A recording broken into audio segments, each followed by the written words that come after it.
Atiya Oromia atiya Ega biyya koo dabadde waardiya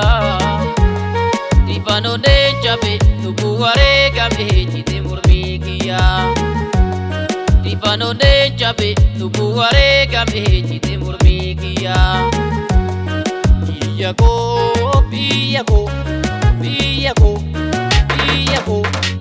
warra abbaa gadaa guddisa seempune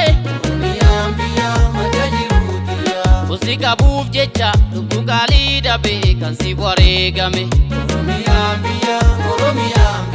Sena madaa ta'e yoomiyyuu ndaagannu Isa baraan baraas nurratti raawwate keessa keenyaa qabnu Sena madaa ta'e yoomillee ndaagannu Isa baraan baraas nurratti raawwate keessa keenyaa qabnu Alaabaan keenya kuu nutu wasii qaba Nuti galaanarra beela'ee doobote barsiif wareegama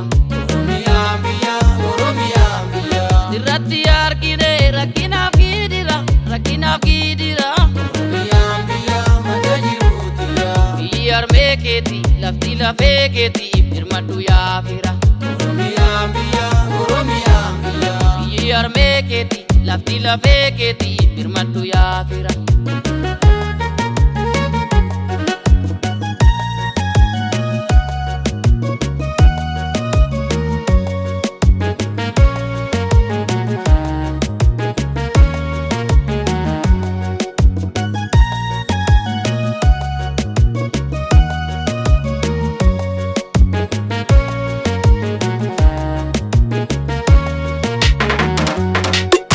Walii galee mirga isaa gaafata tokkummaa yoo hin jirre kufaatii baay'ata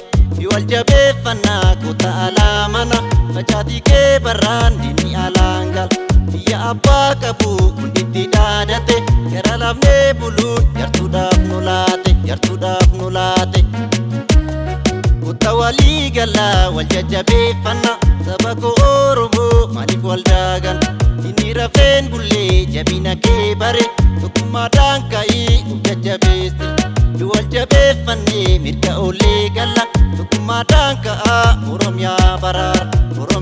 baraarra Machaa fi Tuulamaa maaliif wal daaganna Harka wal qabannee tokkummaadhaan taane Oromiyaa baraarra Murana bareentu maaliif wal daaganna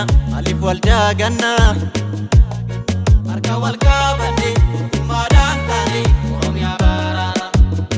Warra sikkoo mandoo maaliif wal daaganna Harka wal qabannee tokkummaadhaan taane Oromiyaa baraarra Ittuu fi uumbanna maaliif wal daaganna Harka wal qabannee tokkummaadhaan taane Oromiyaa baraarra Rayaa fi Yaaseboo maaliif wal daaganna Harka wal qabannee tokkummaadhaan taane Oromiyaa baraarra Ilmaan abbaa tokko maaliif wal daaganna